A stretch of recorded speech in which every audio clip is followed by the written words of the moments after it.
Que el Señor les bendiga, hermanos. Paz del Señor sea con todos ustedes.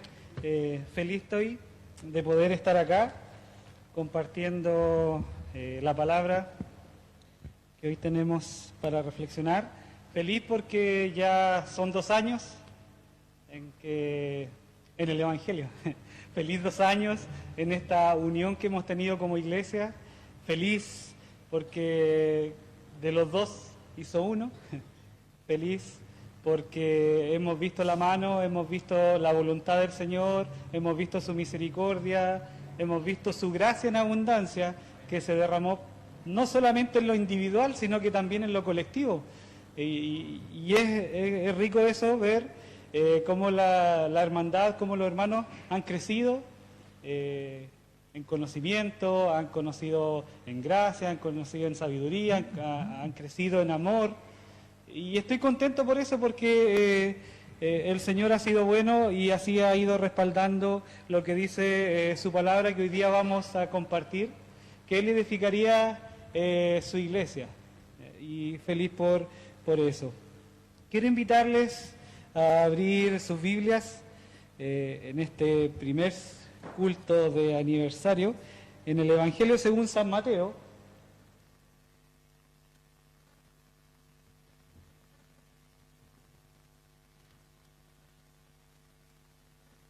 Vamos a leer en el capítulo 16, desde el versículo 13 al 19.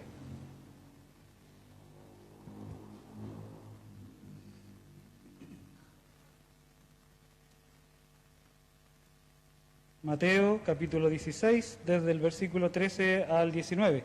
Doy lectura en el nombre del Señor. Dice: viniendo Jesús a la región de Cesarea de Filipo, preguntó a sus discípulos, diciendo: ¿quién dicen los hombres que es el Hijo del Hombre? Ellos dijeron: unos Juan el Bautista, otros Elías, y otros Jeremías, o alguno de los profetas. Él les dijo: ¿y vosotros? ¿Quién decís que soy yo? Respondiendo Simón Pedro dijo: tú eres el Cristo, el Hijo del Dios viviente. Entonces le respondió Jesús: bienaventurado eres Simón, hijo de Jonás, porque no te lo reveló carne ni sangre, sino mi Padre que está en los cielos. Y yo también te digo que tú eres Pedro, y sobre esta roca edificaré mi iglesia, y las puertas del Hades no prevalecerán contra ella. Y a ti daré la llave del reino de los cielos, y todo lo que atares en la tierra será atado en los cielos, y todo lo que desatares en la tierra será desatado en los cielos. Palabra del Señor. Oremos. Padre, muchas gracias porque hoy podemos nosotros estudiar, podemos, Señor, escudriñar su palabra, Señor. Ayúdenos, oh Dios, a poder comprender qué quiere hablarnos usted por medio de ella, Señor. Ayúdenos a entender su voluntad, su propósito para nosotros como congregación hoy, Señor.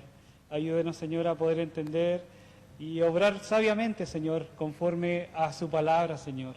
Gracias por la bendición de poder tener este libre acceso a ella, Señor, sin nada que lo impida, Señor. Muchas gracias. Gracias, Padre, porque sabemos que por medio de su palabra usted nos muestra su voluntad, por medio de ella, Señor, usted se nos revela. Gracias. Gracias por todo. En Jesús, amén.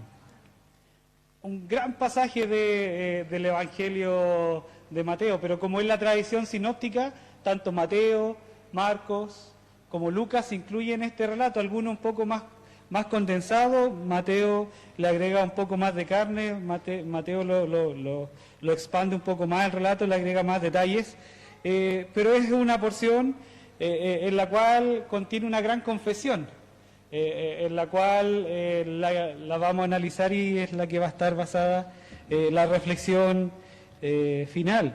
Pero antes quiero mencionar algunas cosas, antes de pasar a hablar acerca de esa gran confesión que hace acá nuestro apóstol Pedro, ya que una confesión que todos conocen muchos. Este es uno de los pasajes famosos de la iglesia. ¿Quién no ha escuchado hablar de este pasaje? ¿Quién no lo ha leído en alguna ocasión? ¿Nos han hecho sermones acerca de él? Es muy interesante y es muy famoso también a la vez y muy edificante. Jesús viene de recorrer la zona la provincia de Galilea, y está en su año de popularidad. Las masas lo siguen.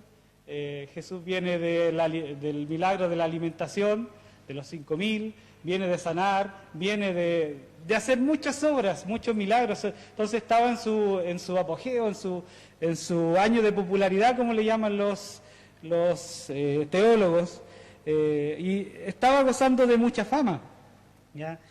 Hace poco habían tenido un conflicto con los fariseos, en donde los fariseos, versículos más atrás, le dicen que le dé una señal para saber si él es o no el ungido, para saber si es el Mesías o no.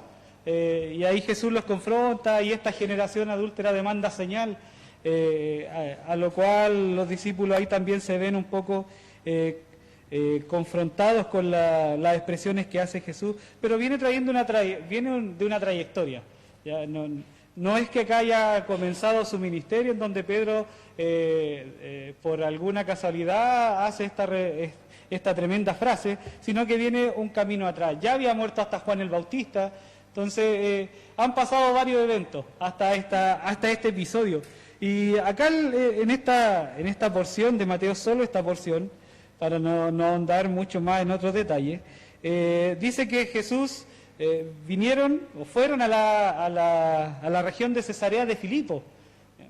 Salen de Galilea y se van a un lugar apartado. Y posiblemente Jesús también como él conoce todas las cosas, quería estar un tiempo a solas con sus discípulos, hacer alguna reflexión con ellos, conversar los episodios que habían ocurrido antes, probablemente, y no es coincidencia que lo haya llevado a esta región de Cesarea de Filipo, ya que en Cesarea de Filipo mayoritariamente estaban los gentiles, muy pocos judíos pudiera vivir ahí, y Cesarea de Filipo tiene una característica, para ese entonces, las formas, las creencias de ese tiempo, habían dioses territoriales, y en Cesarea de Filipo, curiosamente, al dios que se adoraba era Baal.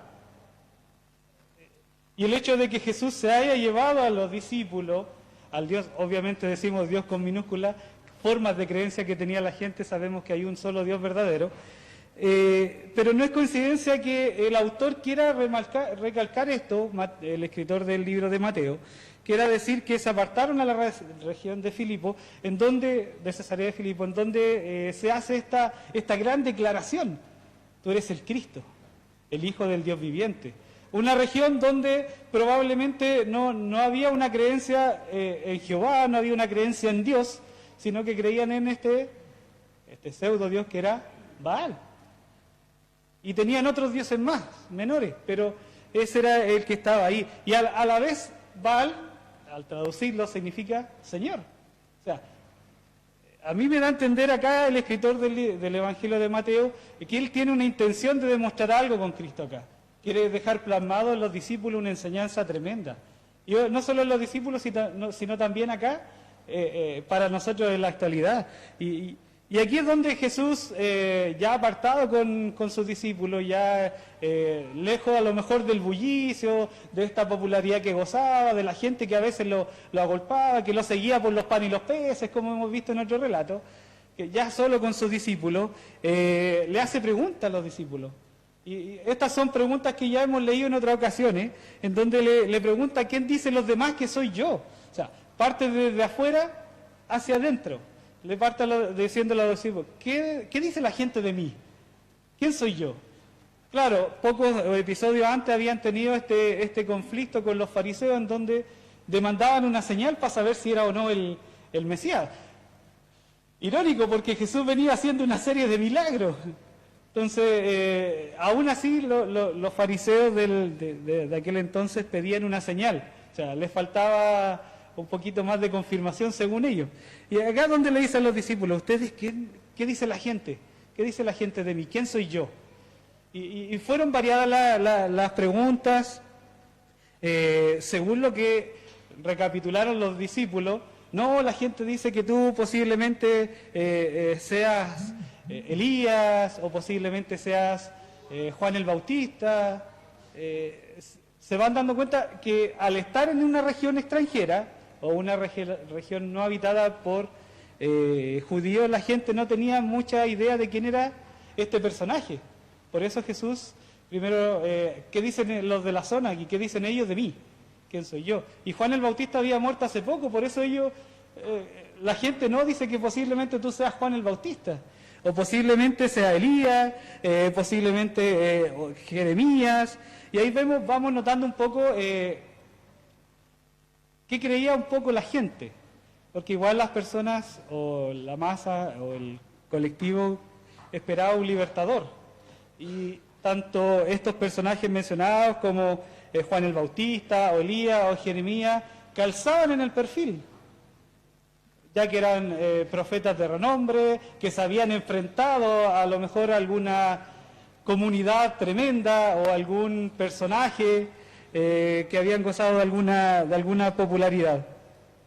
Y luego viene la pregunta más personal, por eso le decía, empieza Jesús de afuera hacia adentro. Ok, eso dice la gente acerca de mí, pero a su círculo más cercano, a sus discípulos, ¿qué dicen ustedes? ¿Quién soy yo? ¿Cuál es la idea que ustedes tienen de mí? ¿Qué ideas se formaron de mí? He estado con ustedes harto tiempo.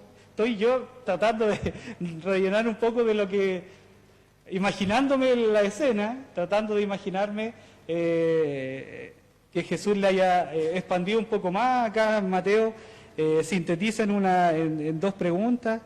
Me imagino que en esta conversación que tuvieron Jesús con sus discípulos pudieron haber mencionado muchas cosas más, pero en esta pregunta la resume Mateo, dice, o el escritor del libro de Mateo, ¿quién dicen que soy? ¿Quién dicen ustedes que soy? ¿Quién soy yo? Acerca de Él, acerca de Cristo. A ver si lo conocen, a ver si se han dado cuenta de algo, han percatado algo. Llevo un tiempo enseñando, llevo un tiempo haciendo milagros. ¿Qué dicen ustedes? Seguramente se produjo un silencio, viendo a ver quién responde primero, como cuando preguntan acá, ¿quién quiere dar gracias? Hay un silencio, y hay que, para ver quién habla primero. Acá, el más osado se atreve y dice, yo quiero dar gracias. En este caso aparece nuestro gran personaje ahí, Pedro, que siempre estaba en todas, pero no solo Pedro es quien posiblemente pensaba esto, sino que a lo mejor lo habían conversado entre ellos, sí, tiene que ser el Mesías, tiene que ser el Cristo.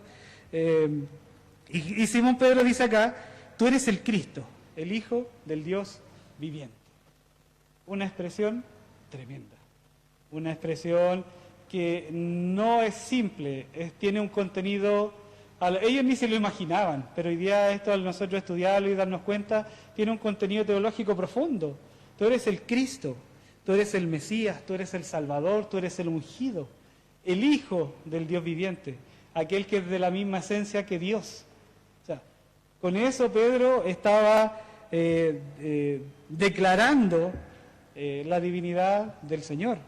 Y no es coincidencia que hayan estado en Cesarea de Filipo, en donde se tenía idea de otra deidad, cosa de que no quedara duda de que Jesús para sus discípulos era el Mesías.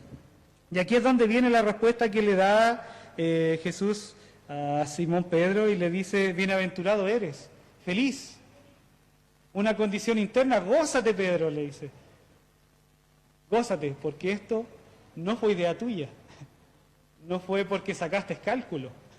No fue porque anotaste toda mi enseñanza y fuiste analizando los tiempos. No, no te lo reveló carne ni sangre. Le dijo, te lo reveló mi Padre que está en los cielos. Es Dios quien pone la fe en el corazón de los hombres para que pueda creer. Es por eso que acá Jesús recalca esto y lo deja plasmado a sus discípulos. Felices sean, porque no se lo ha revelado carne ni sangre, sino el Padre que está en los cielos. Felices somos hoy día de poder entender que Jesús es el Señor. Felices hoy día, gozosos de poder entender de que Jesús es nuestro Salvador. Felices hoy día como congregación cristiana de la gracia de poder tener un Señor que es Cristo y no un Baal, que era el Dios de esa zona, sino que este es Señor de todos. Felices hoy día de poder haber comprendido, no por, como hemos analizado en muchas ocasiones, por mérito nuestro, sino por pura gracia del Señor, haberse dado a conocer a nuestras vidas, haber abierto nuestros ojos y haber podido comprender este evangelio maravilloso de las buenas nuevas de salvación de Cristo en nosotros. Felices hoy día, hermanos, de que nosotros podamos entender quién es el Cristo.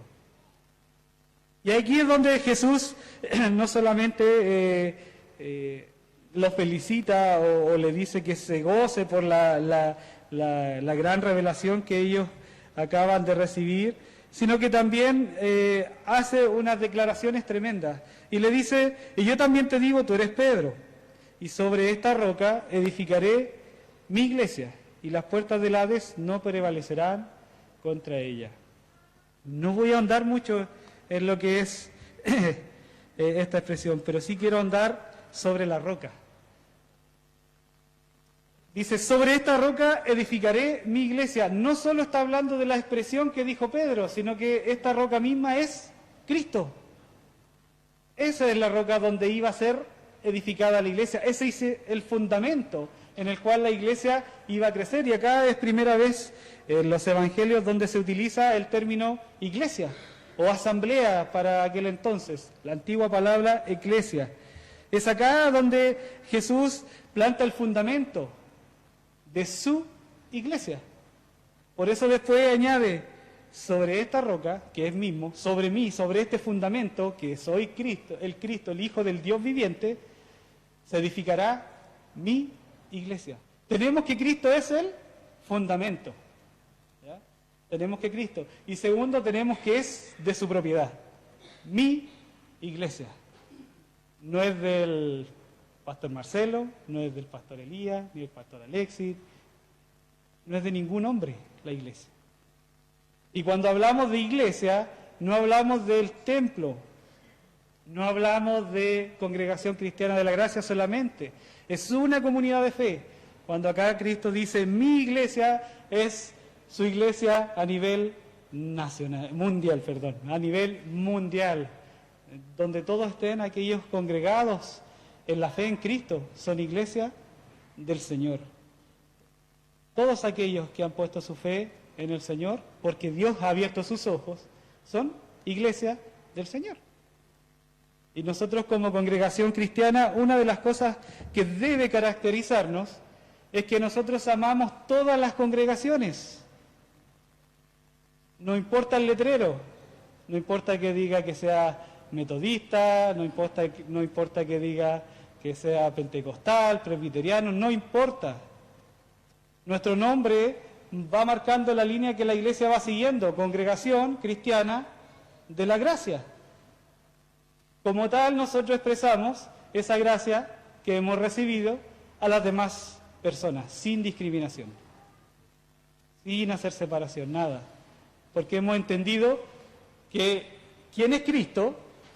El Hijo del Dios viviente, y hemos entendido de que es la roca, el fundamento. Y hemos entendido que la iglesia es del Señor, no es de algunos que quieran apoderarse de ella y tener el monopolio, tener el control. El único que tiene el control de la iglesia es Cristo. El único que tiene el control de la entrada al reino es Cristo. No nosotros quien podemos decidir quién viene a la iglesia, quién no, a quién se le predica, quién no. Es el Señor el que tiene el control. Por eso dice, sobre esta roca, sobre mí, mi fundamento, edificaré la iglesia. Mi iglesia.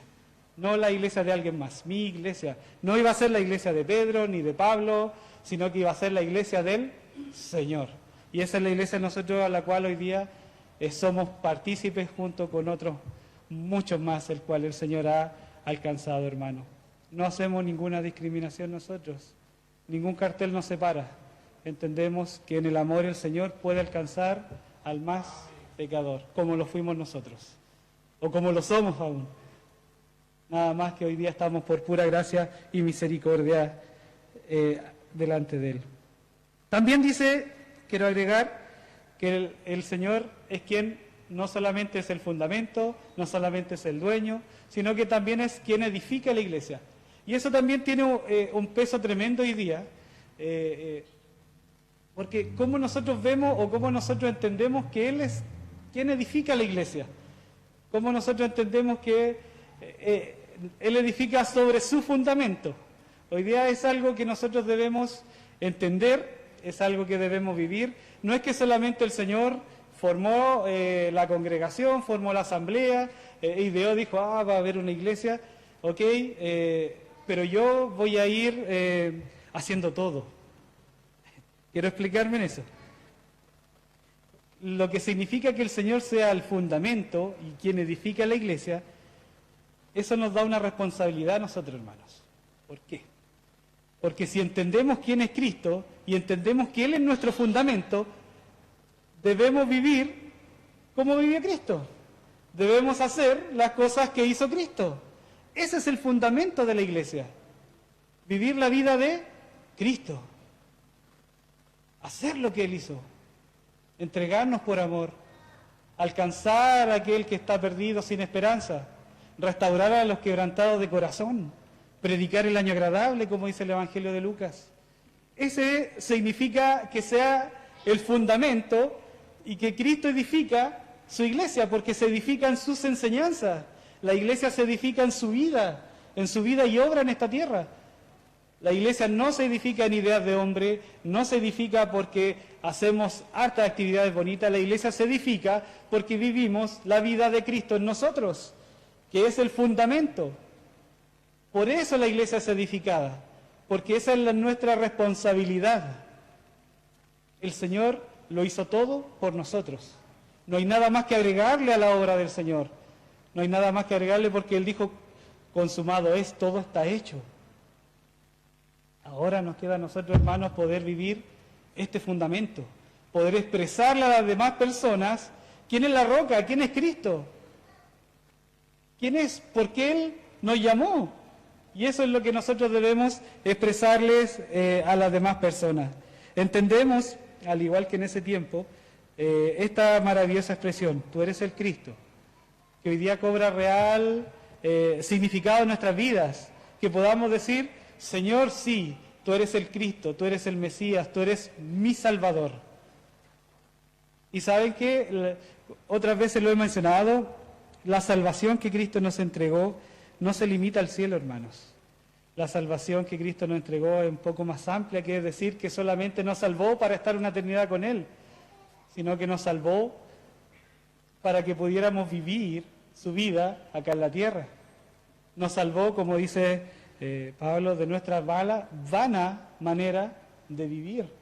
Ese es el fundamento, esa es la edificación que Cristo iba a hacer en nuestras vidas, la salvación completa que iba a traer, salvarnos de una vida sin sentido, de una vida egoísta, una vida sin propósito, a pasarnos una vida con un fundamento sólido que es Cristo, que es la roca en la cual estamos edificándonos, creciendo, motivándonos en amor, motivándonos en fe, apoyándonos, perdonándonos, hermanos, amándonos sin condiciones. Así como Cristo cantábamos esa canción, amor sin condición.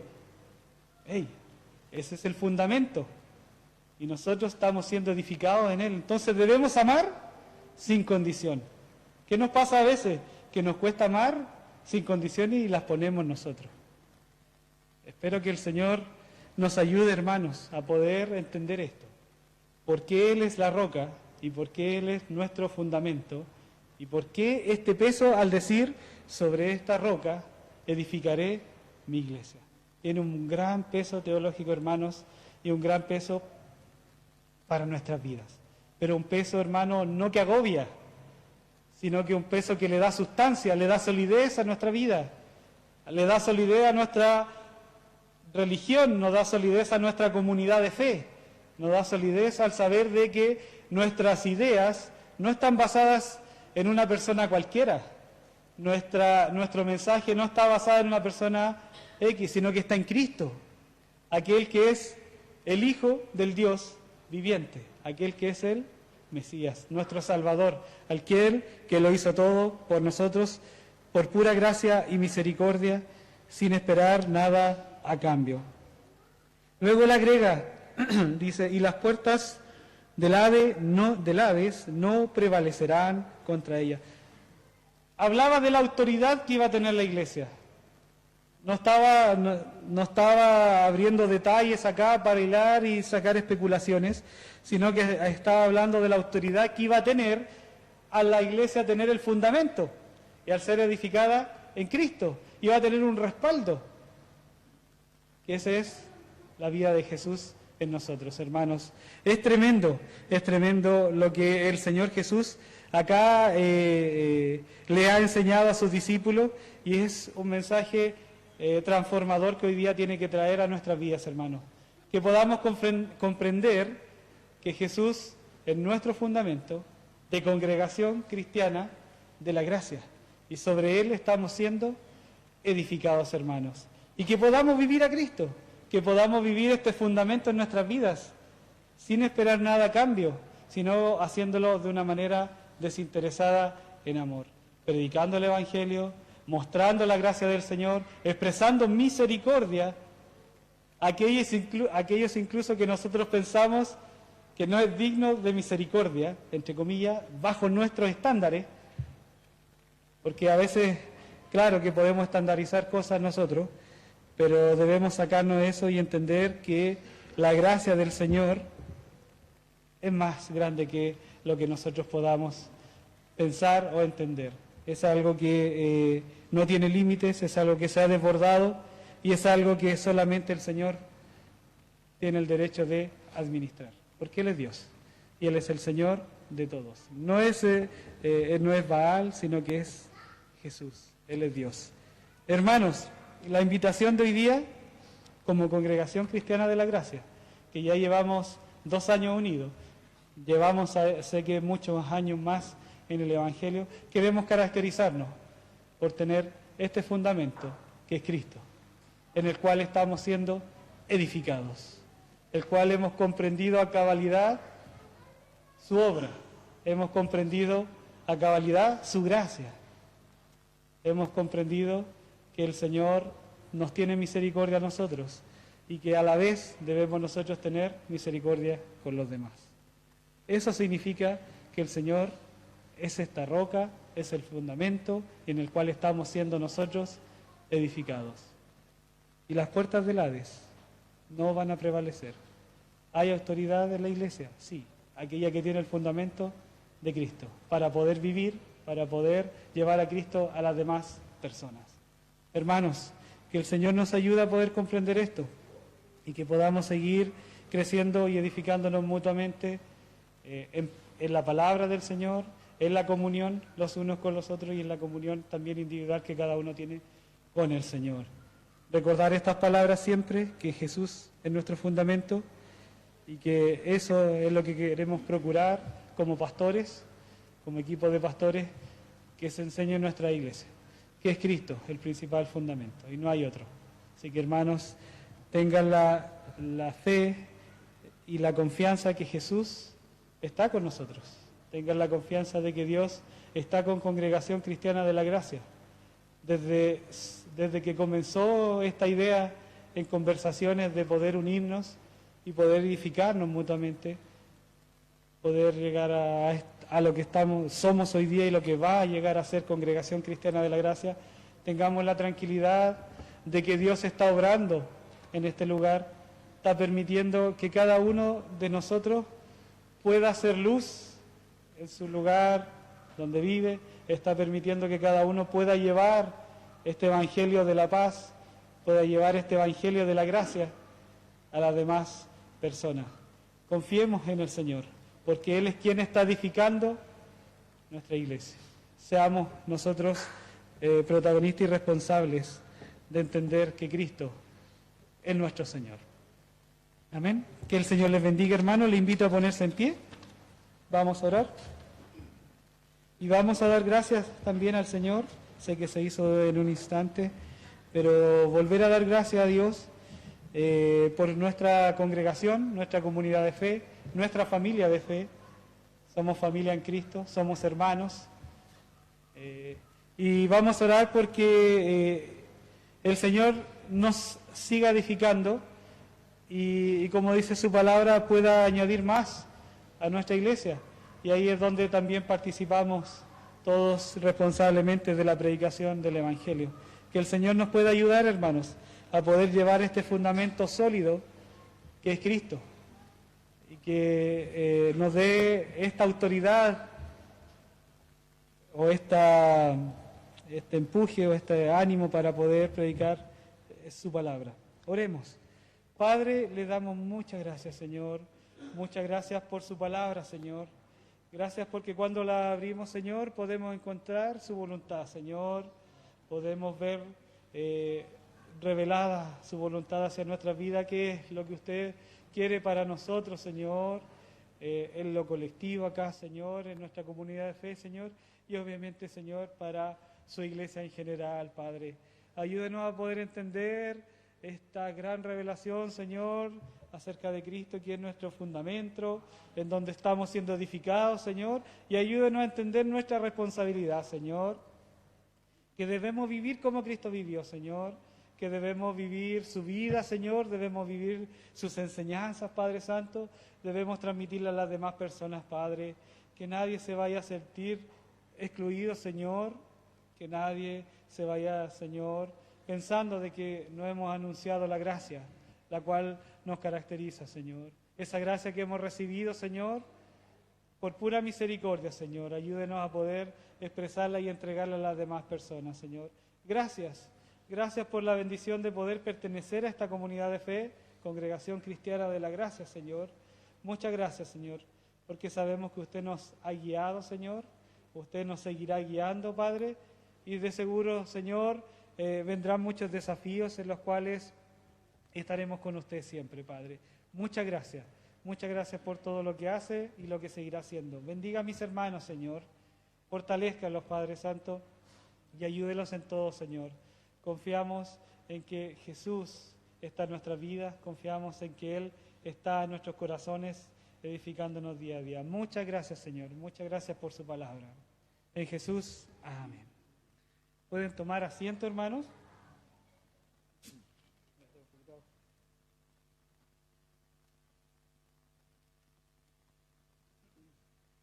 Este es nuestro primer culto de aniversario. Este año decidimos hacer, no así como el año anterior, hicimos una comida. Este año decidimos hacer 3 cultos en los cuales íbamos a tener comunión, íbamos a tener palabra del Señor y también íbamos a cantar juntos como iglesia, agradeciendo estos 2 años, que no han sido menores, han sido buenos. Hemos visto cómo el Señor ha ido guiándonos en cada paso, nos ha ido enseñando a nosotros como pastores cómo debemos ir trabajando. Aún estamos en ese proceso como equipo pastoral, no somos perfectos, si ustedes lo creían, hermanos, debo decir, no somos perfectos, no exentos de errores. El Señor nos ha ido dando sabiduría de a poco y hemos ido procurando hacer lo que consideramos que es mejor para su obra. Y esperamos, como equipo pastoral, seguir trabajando para que la iglesia pueda crecer y pueda ser edificada. Podamos procurar la unidad, como dice ahí el apóstol Pablo en Efesios, que podamos todos llegar a ser un solo cuerpo en Cristo. Así que feliz por estos 2 años. Mañana también tendremos culto a las 8 de la tarde. Estará nuestro pastor Elías predicando. Y el día domingo a las 11 de la mañana también tendremos nuestro servicio, en la cual estará nuestro pastor Alexis entregando el mensaje, hermano.